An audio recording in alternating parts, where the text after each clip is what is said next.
한국의 무속신앙은 수천 년 동안 이 땅의 사람들을 지배해왔습니다. 산신령, 조상신, 터주신, 칠성신, 이름도 많고 복잡한 이 신들은 모두 한 가지 공통점이 있습니다. 바로 인간에게 조건을 겁니다. 이렇게 하지 않으면 벌을 받을 것이다. 저렇게 해야 복을 받을 것이다 라며 끝없는 조건과 의식을 요구합니다. 안녕하세요. 궁금한 성경 이야기입니다. 여러분의 구독과 좋아요는 더 많은 분들에게 이 소중한 메시지를 전하는데 큰 도움이 됩니다. 오늘 우리가 마주할 이야기는 단순한 종교 비교가 아닙니다. 이는 생과 사를 가르는 영적 전쟁터에서 벌어지는 진리와 거짓의 충돌입니다. 무당은 사람들에게 말합니다. 당신의 조상이 한이 맺혀 있어서 자손이 고생하고 있다. 집터가 좋지 않아서 사업이 안 된다. 귀신이 붙어서 병이 낫지 않는다.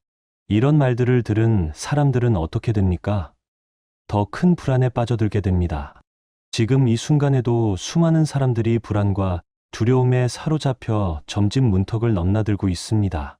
사업이 안 되고 자녀가 아프고 관계가 틀어지면 사람들은 어디로 향합니까?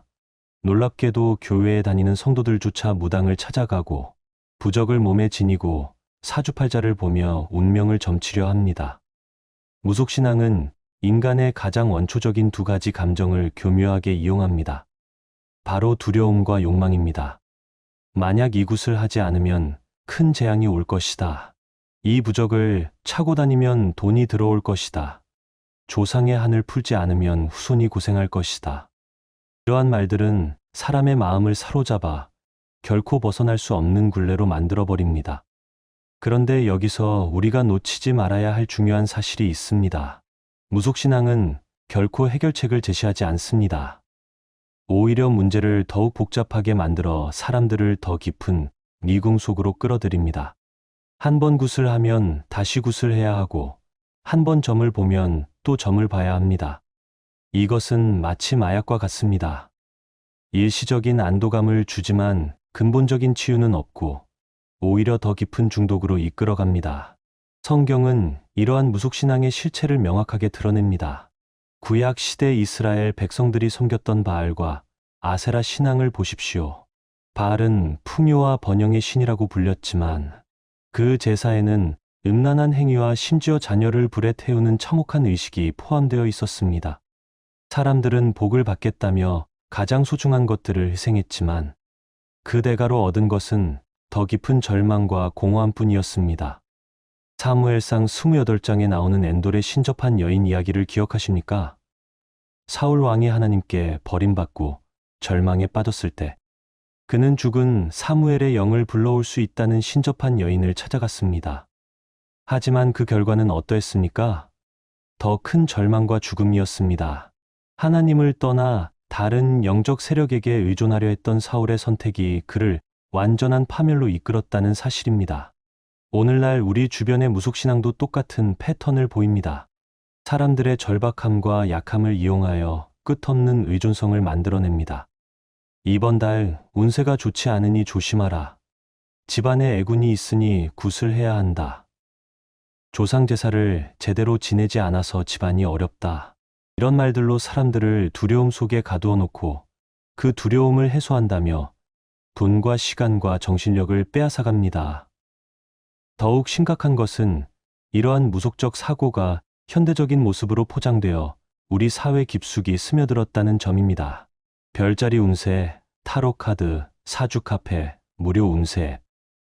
겉으로는 재미있는 오락처럼 보이지만 그 뒤에 숨어있는 영적 실체는 고대의 바알, 숭배나 신접한 여인의 술수와 다르지 않습니다.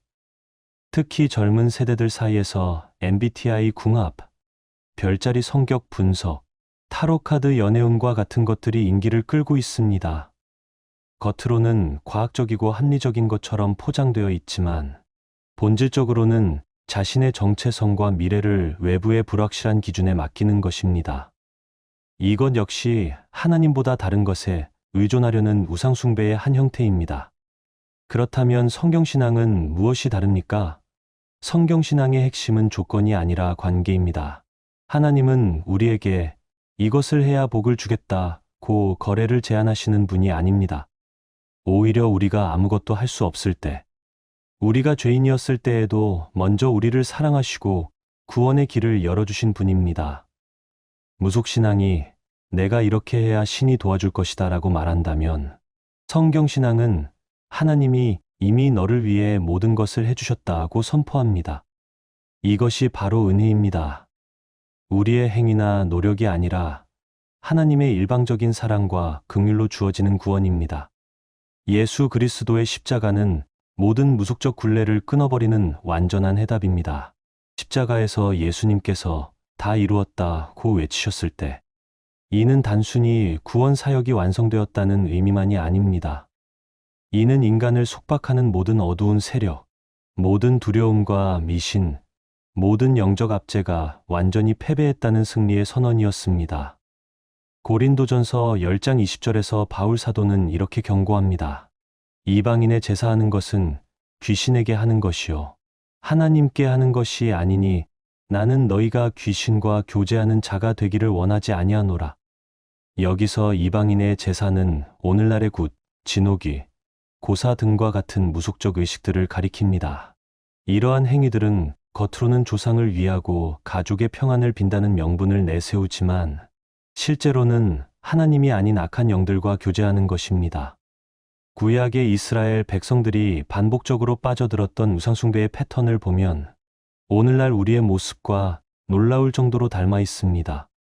그들은 하나님을 완전히 버린 것이 아니라 하나님과 함께 다른 신들도 섬기려 했습니다. 하나님도 섬기고 바알도 섬기면 더 안전하지 않을까?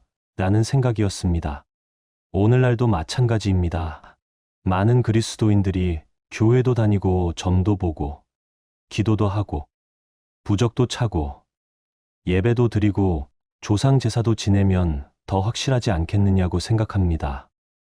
하지만 이것은 하나님께 대한 불신앙이며 동시에 자신을 영적 위험에 노출시키는 행위입니다.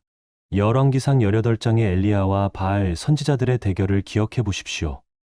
그날 갈멜산에서 벌어진 일은 단순한 종교 간의 경쟁이 아니었습니다. 그것은 참 하나님과 거짓 신들 사이의 결정적인 대결이었습니다. 바알의 선지자들이 온종일 울부짖고 자해하며 제사를 드렸지만 아무런 응답이 없었던 반면 엘리야의 한 번의 기도에 하늘에서 불이 내려와 재물과 나무와 돌과 흙을 모두 태워버렸습니다. 이 사건이 우리에게 보여주는 것은 명확합니다. 하나님은 살아계신 참 하나님이시며 다른 모든 신들은 인간이 만들어낸 허상에 불과하다는 것입니다. 그런데 왜 사람들은 여전히 그 허상들을 찾아다닐까요? 그 이유는 무속신앙이 인간의 죄성과 연결되어 있기 때문입니다. 인간은 본능적으로 자신의 노력과 행위로 운명을 조작하고 싶어 합니다. 무속신앙은 바로 이 욕망을 자극합니다. 내가 이런 의식을 하고 저런 조건을 만족시키면 원하는 것을 얻을 수 있다고 속삭입니다. 이것은 인간의 교만한 마음, 하나님 없이도 스스로 문제를 해결할 수 있다는 착각을 부추기는 것입니다. 반면 성경신앙은 우리에게 겸손을 요구합니다. 우리는 스스로 구원할 수 없는 존재임을 인정하고 오직 하나님의 은혜에만 의존해야 한다고 가르칩니다. 이것이 무속신앙과 성경신앙의 근본적인 차이입니다. 하나는 인간의 교만을 부추기고 다른 하나는 인간의 겸손을 이끌어냅니다. 무속신앙의 또 다른 특징은 불확실성입니다. 무당이나 점술가들의 예언은 항상 모호하고 애매합니다. 조심하라. 좋은 일이 있을 것이다. 어려움이 있겠지만 견디면 좋아질 것이다. 이런 식의 말들은 어떻게 해석하든 맞출 수 있도록 만들어진 것들입니다. 그리고 만약 예언이 틀리면 내가 정성이 부족했다. 다른 악한 기운이 방해했다 하며 책임을 회피합니다. 하지만 하나님의 말씀은 명확하고 확실합니다. 성경은 우리에게 애매한 점괘나 해석이 필요한 신호를 주지 않습니다. 대신 분명하고 확실한 약속을 주십니다. 수고하고 무거운 짐진 자들아 다 내게로 오라. 내가 너희를 쉬게 하리라. 그런즉 누구든지 그리스도 안에 있으면 새로운 피조물이라. 내가 세상 끝날까지 너희와 항상 함께 있으리라. 이런 약속들은 조건이나 의식에 의존하지 않습니다. 오직 예수 그리스도를 믿는 믿음으로만 받을 수 있는 확실한 약속들입니다. 무속신앙이 만들어내는 또 다른 문제는 세대 간의 갈등과 분열입니다.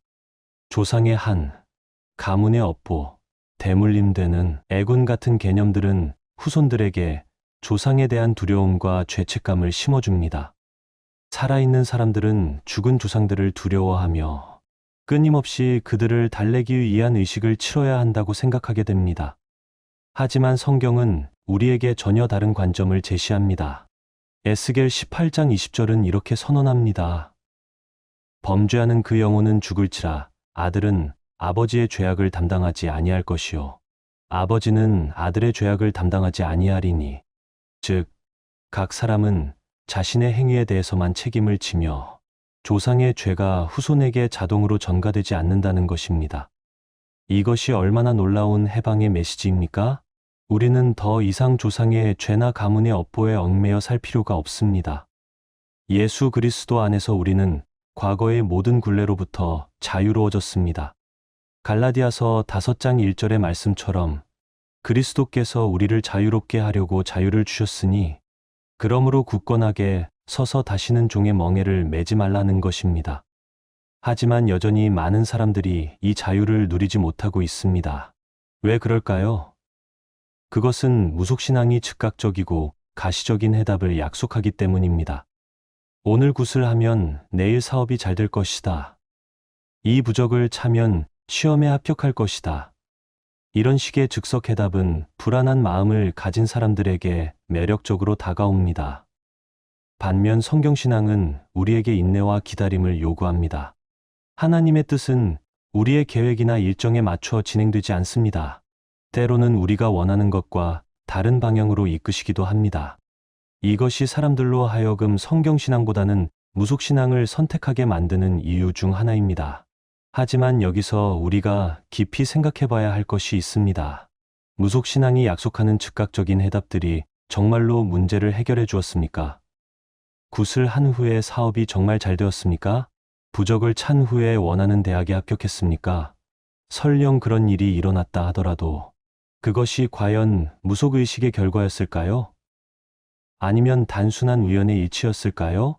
더 중요한 것은 설령 일시적인 성과가 있었다 하더라도 그 대가로 이룬 것들이 얼마나 큰가 하는 점입니다.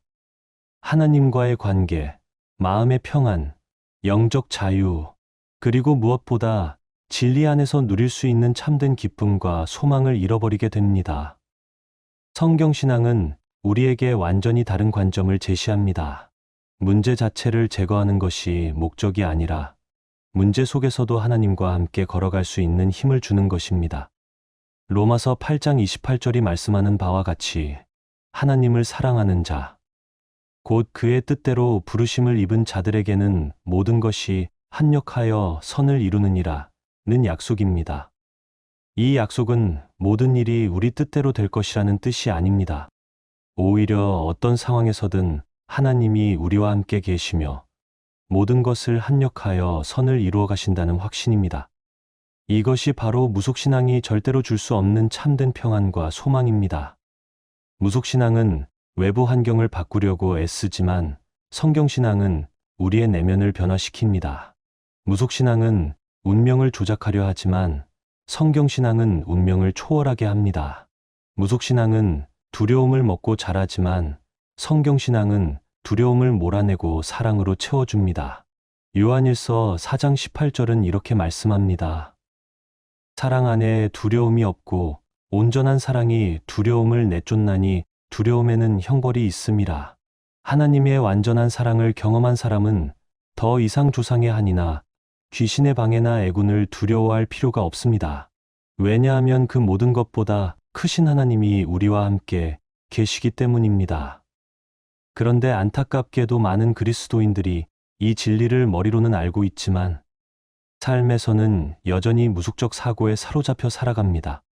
중요한 결정을 앞두고 사주를 보러 가거나 아이가 아프면 굿을 하거나 새 집으로 이사할 때 태기를 보는 등의 행위들이 그것입니다. 이런 모습들을 보며 우리는 스스로에게 질문해야 합니다. 나는 정말로 하나님만으로 충분하다고 믿고 있는가? 아니면 여전히 다른 무엇인가에 의존하려 하고 있는가?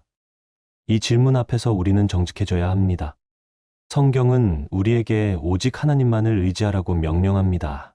시편 118편 8절은 이렇게 선언합니다. 여호와께 피하는 것이 사람을 신뢰하는 것보다 나으며, 이 말씀은 인간의 능력이나 지혜뿐만 아니라 인간이 만들어낸 모든 영적 체계와 의식들보다 하나님을 의지하는 것이 낫다는 의미입니다. 무속신앙의 가장 큰 문제는 그것이 임시방편에 불과하다는 점입니다. 한 번의 굿으로 모든 문제가 해결되지 않기 때문에 사람들은 계속해서 더 큰 굿을, 더 비싼 의식을, 더 유명한 무당을 찾아다니게 됩니다.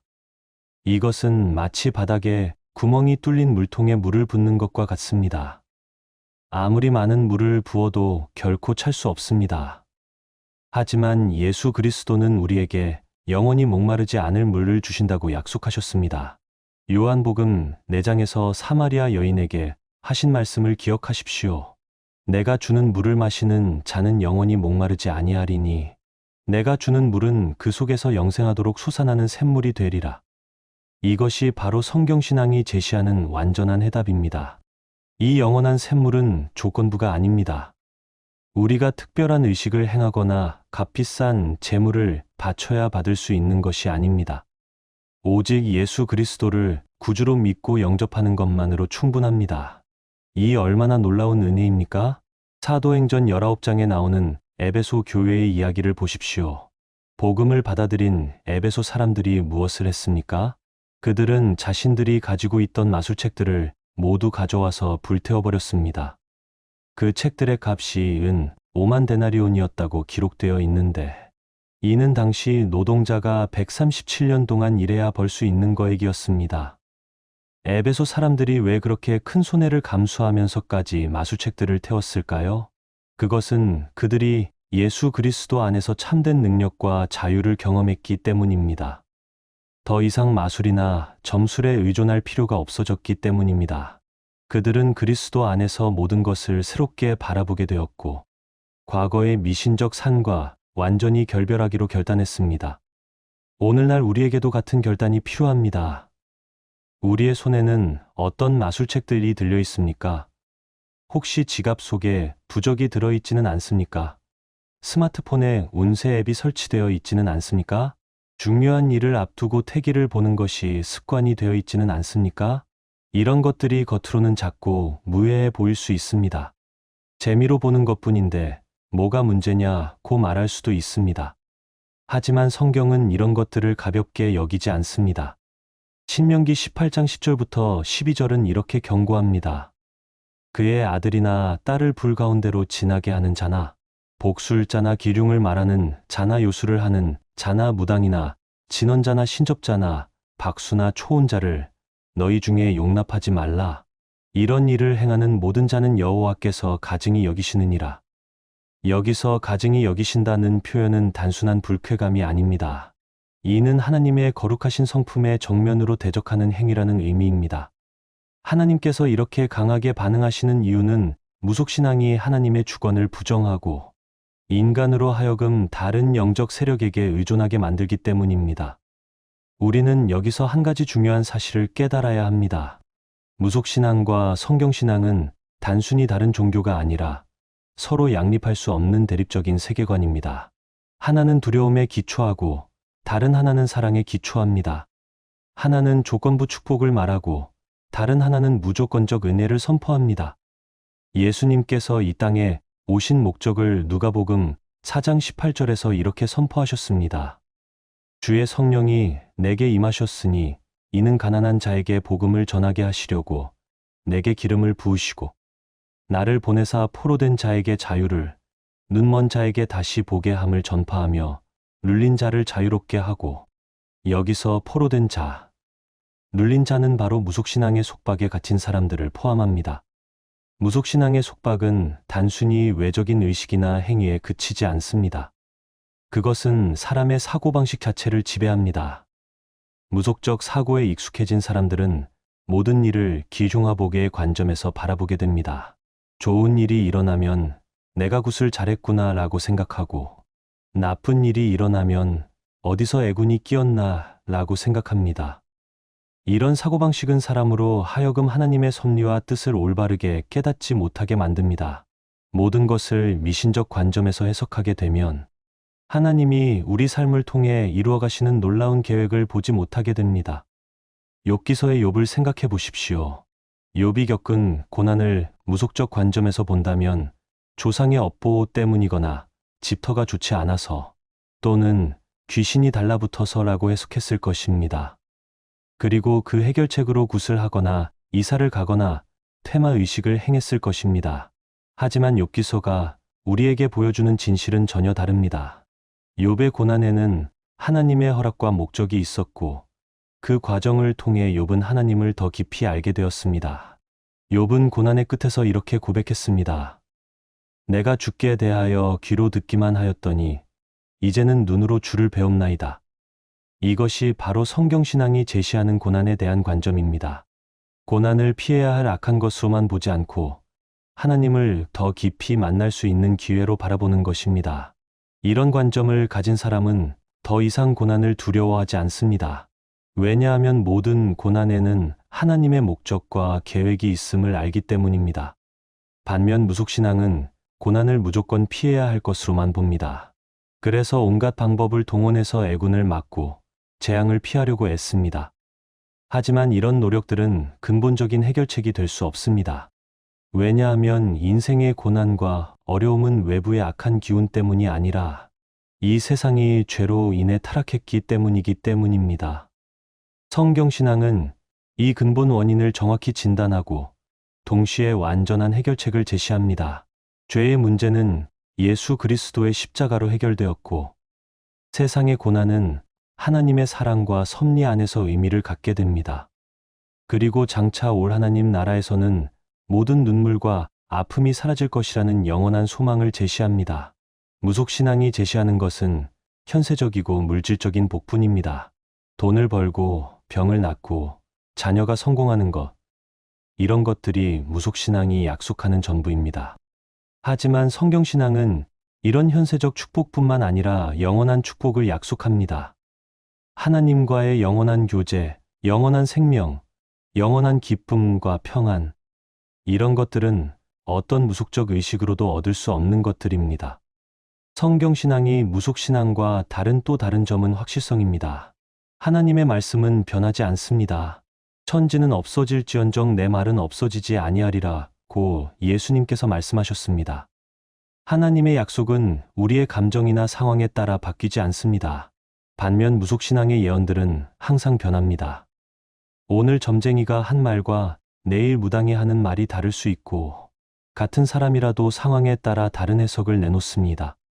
이런 불확실성은 사람들을 더욱 불안하게 만들고 끊임없이 새로운 전개를 찾아다니게 만듭니다.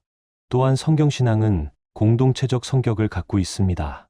교회라는 공동체 안에서 서로 사랑하고 돌보며 함께 신앙을 성장시켜 나갑니다. 어려움이 있을 때 함께 기도하고 기쁜 일이 있을 때 함께 감사합니다. 이런 공동체의 힘은 개인이 혼자서 감당하기 어려운 시련을 극복하는데 큰 도움이 됩니다. 하지만 무속신앙은 본질적으로 개인주의적입니다. 각자가 자신의 문제를 해결하기 위해 개별적으로 무당을 찾아가고 혼자서 의식을 치릅니다. 다른 사람들과 연대하거나 서로 도움을 주고받는 구조가 없습니다. 이런 고립성은 사람들을 더욱 외롭고 약하게 만듭니다. 성경신앙에서는 성령의 역할이 결정적입니다. 성령은 우리를 진리로 인도하시고 우리 안에서 하나님의 뜻을 분별할 수 있게 해주십니다. 또한 성령은 우리에게 담력을 주어서 두려움을 이기게 해주시고 사랑과 절제의 능력을 주십니다. 무속신앙에는 이런 내적인 변화의 능력이 없습니다. 외적인 의식이나 물건에 의존할 뿐 사람의 마음과 성품을 근본적으로 변화시키는 힘은 없습니다. 그래서 무속신앙을 따르는 사람들도 여전히 불안하고 이기적이며 때로는 더욱 미신적이 됩니다. 그렇다면 오늘 이 말씀을 듣고 있는 여러분은 어떤 선택을 하시겠습니까? 계속해서 불확실하고 끝없는 요구를 하는 무속신앙의 굴레에 매여 살 것입니까? 아니면 확실하고 영원한 약속을 주시는 하나님께로 나아갈 것입니까? 만약 여러분이 아직도 무속적인 것들에 의존하고 있다면 오늘이 바로 그것들과 결별할 때입니다. 에베소 사람들처럼 과감하게 마술책들을 불태우십시오. 지갑 속의 부적을 버리십시오. 운세 앱을 삭제하십시오. 점집하는 습관을 끊으십시오. 그리고 대신 예수 그리스도를 여러분의 마음에 영접하십시오. 그분만이 여러분에게 참된 평안과 자유와 소망을 주실 수 있습니다. 그분만이 여러분의 모든 두려움을 몰아내고 사랑으로 채워주실 수 있습니다. 무속신앙은 여러분에게 조건을 요구하지만 예수님은 여러분을 무조건 사랑하십니다. 무속신앙은 여러분을 속박하지만 예수님은 여러분을 자유롭게 하십니다.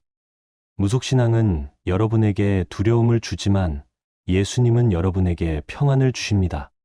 이 진리를 깨달은 사람은 더 이상 운명에 얽매이지 않습니다. 대신 하나님의 사랑 안에서 담대하게 살아갑니다. 문제가 생겨도 점집에 가지 않고 하나님께 기도합니다. 어려움이 닥쳐도 구슬하지 않고 하나님을 신뢰합니다. 미래가 불확실해도 부적에 의존하지 않고 하나님의 약속을 붙잡습니다. 이런 삶이야말로 진정으로 자유로운 삶입니다. 이런 삶이야말로 하나님의 자녀답게 사는 것입니다. 여러분도 이런 삶을 살 수 있습니다. 오직 예수 그리스도를 믿고 의지하기만 하면 됩니다. 마지막으로 한 가지 당부의 말씀을 드리고 싶습니다. 무속신앙에서 성경신앙으로 돌아서는 것은 때로 쉽지 않은 과정일 수 있습니다. 오랫동안 몸에 밴 습관들이 하루아침에 바뀌지는 않습니다. 주변 사람들의 반대나 비난에 부딪힐 수도 있습니다. 하지만 포기하지 마십시오. 하나님께서 여러분과 함께 계십니다. 성령께서 여러분을 도와주십니다. 교회 공동체가 여러분을 지지해 줄 것입니다. 그리고 무엇보다 진리가 여러분을 자유롭게 할 것입니다. 하나님은 여러분을 사랑하십니다. 여러분이 어떤 과거를 가지고 있든, 어떤 실수를 했든, 어떤 미신을 믿었든 상관없습니다. 하나님의 사랑은 모든 것을 덮어주시고 모든 것을 새롭게 만들어주십니다. 오늘 이 시간 여러분의 마음에 성령께서 역사하시어 진리를 깨닫게 해주시기를 기도합니다. 그리고 무속신앙의 어두운 세력들이 완전히 물러가고 예수 그리스도의 빛이 여러분의 삶을 환하게 비춰주시기를 소망합니다. 댓글로 여러분의 생각과 간증을 나누어 주세요. 함께 기도하며 응답하겠습니다.